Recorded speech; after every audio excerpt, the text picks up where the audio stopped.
secara beberapa perkara. Pertama, ahli parlimen Kelantan dikatakan guna pilih bomba bagi air bersih kepada penduduk di tempat beliau. Kan?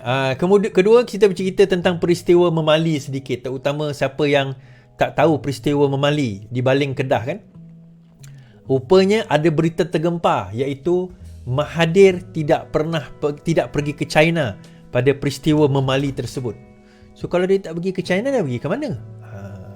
Itu antara benda yang kita nak sebut. Dan pendedahan ini bukan pendedahan daripada saya, tuan-tuan.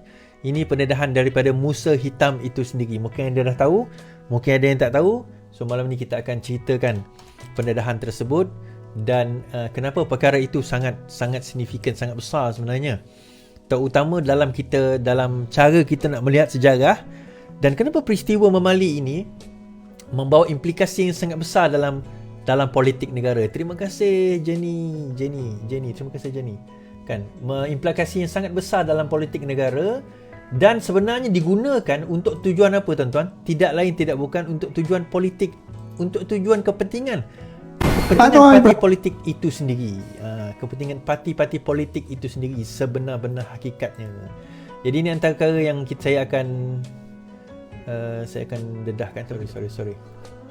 So antara perkara yang kita akan share pada malam ini, insya-Allah. So tunggu sebentar, saya tengah nak upload something. So apa khabar saudara, tuan-tuan dan puan-puan? Okey ke? Sihat ke? Walaon okey ke tu? Walargon walununsi okey ke tu? Walanunsi okey lah ke tu? Walargon okey ke tu? Sekarang dia ada istilah baru, tuan-tuan. Dia orang sebut walanon, saya tambah walanunsi. Kan, walanunsi. So insya-Allah kita akan dedahkan perkara-perkara yang berlaku dan semoga benda ini akan jadi pengajaran kepada kita. Pengajaran kepada kita, insya-Allah. Okay, saya download dulu benda ni. Baik.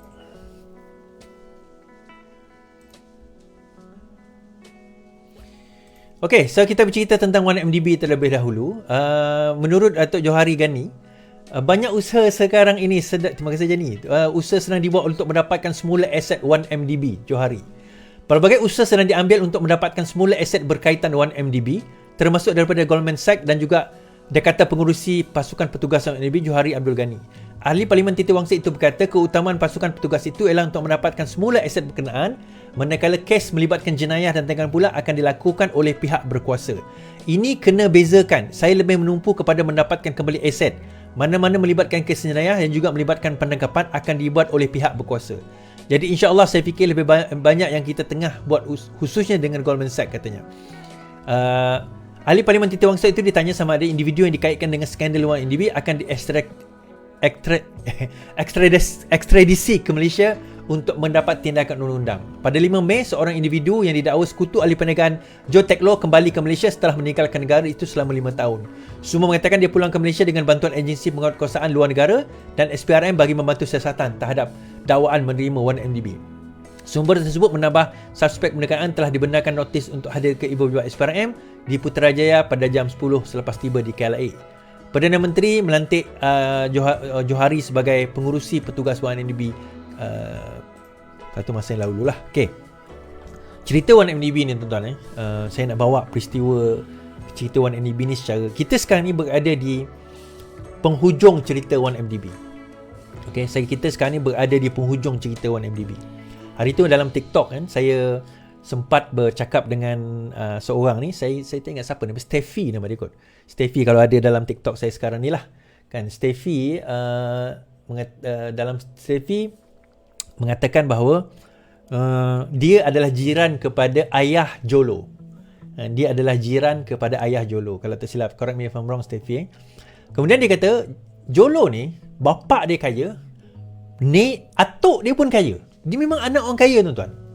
Dan saya kata mungkin disebabkan oleh kekayaan itulah sebenarnya menyebabkan dia rasa, apa orang kata, dia nak lagi kaya. Dia nak lebih kaya. Tu dia kata berkemungkinan greedy lah.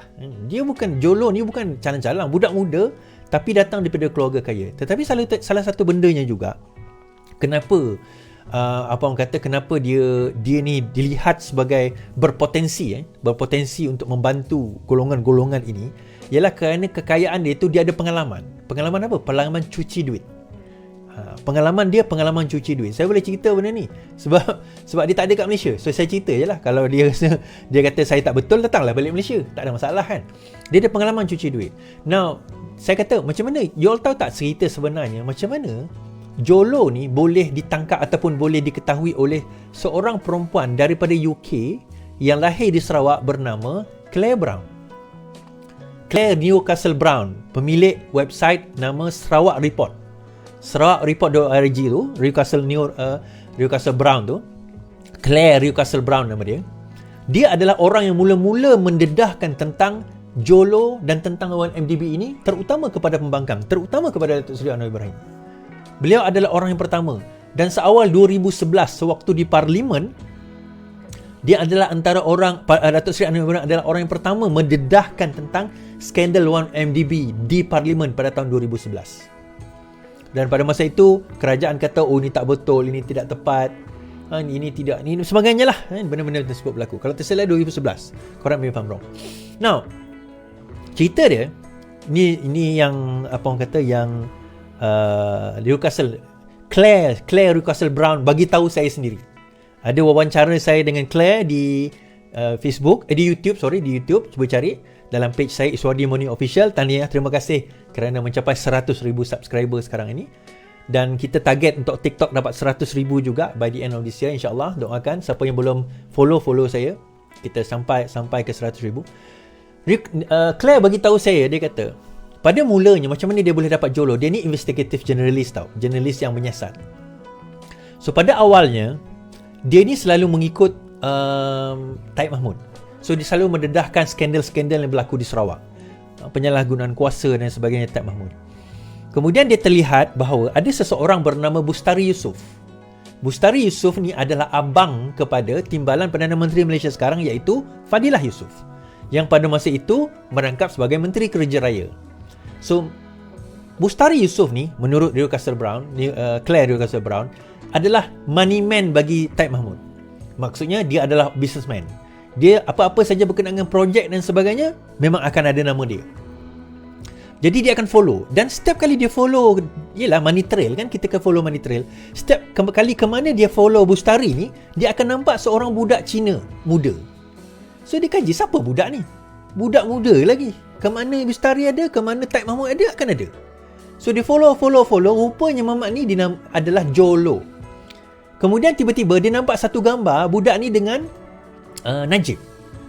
Dia curious, kenapa budak ni tiba-tiba ada dengan Najib? Siapa budak ni? Yelah, Perdana Menteri Malaysia Najib Tun Razak. Tiba-tiba dilihat dengan seorang budak Cina yang tak apa-apa kan. Biasa, orang siapa dia ni? So dia start, dia punya rasa inquisitive tu, rasa nak tahu tu lebih. Dia kaji. Projek pertama yang dikaitkan dengan Jolo adalah projek di Terengganu, melibatkan dana 1 bilion. Dan itu antara projek pertama dia follow. Kemudian dia kata itu scam dan sebagainya. Okay. Kemudian dia follow lagi.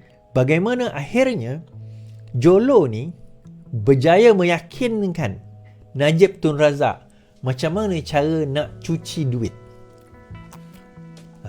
Macam mana kaedah nak cuci duit. So bila Najib kata dia telah ditipu oleh Jolo, okey, kita tak menafikan berkemungkinan dia ditipu. Itu satu hal. Tetapi macam saya kata, untuk seorang bekas Perdana Menteri dengan segala penasihat, kalau tak silap saya, dia punya sulit sahaja ada 50 orang, kalau tak silap saya, correct me if I'm wrong, or more, 50 orang, takkan tak ada seorang pun boleh menyiasati Najib Tun Razak berkenaan dengan perkara ini. Jadi dia menggunakan defense, saya tak tahu, dan saya tak tahu defense tu digunakan. So akhirnya kita tengok macam mana money trail tu, from one place to another place. Dia set up company Petro Saudi. Petro Saudi ni adalah company, sebenarnya company $2 company, tak wujud. Dia ada satu company yang betul, yang benar, nama seakan-akan Petro Saudi. Itu kaedah-kaedah di mana diwujudkan. Dan kaedah ni juga digunakan oleh salah seorang pengkhianat daripada parti PKR, tuan-tuan, untuk dia nak tipu duit seorang ahli perniagaan. Siapa dia? Itu saya tak cerita kat sini lah. Dia guna nama yang sama, nama company sepatutnya dapat bayaran, tetapi dia set up satu company, nama hampir sama, tetapi bukan Senayan Berhad. Duit kerajaan negeri tu pergi ke company ni. Okay? Okay, kita habis kat situ. So akhirnya, balik pada cerita Jolo tadi, dia follow the money trail. So dia pelik. Dan akhirnya dia dapat dokumen, dia dapat transaction, dia dapat dia punya, yalah, semua berkenaan dengan perkara tersebut. Dan terdedahlah peristiwa 1MDB sebagaimana yang kita ketahui sekarang. So the first thing yang terdedah adalah SRC. SRC, berkenaan dengan SRC. Kemudian 1MDB 2.6 bilion. Dalam trial sekarang 2.2 bilion. Kan? Lepas itu, itulah yang berlaku, kita kata. Itu yang berlaku dalam 1MDB, and the rest is history. Kemudian the rest is history lah. Kita pun tahu apa yang berlaku, the rest is history kan. Bagaimana kesusahan, kepayahan, kita kata, kerajaan sekarang inilah, kalau kita tengok kerajaan sekarang ni, pembangkang sebelum ini cuba mendedahkan isu ini. Sehingga, yalah, mula-mula dikatakan tidak, benda tu tak betul dan sebagainya. Tetapi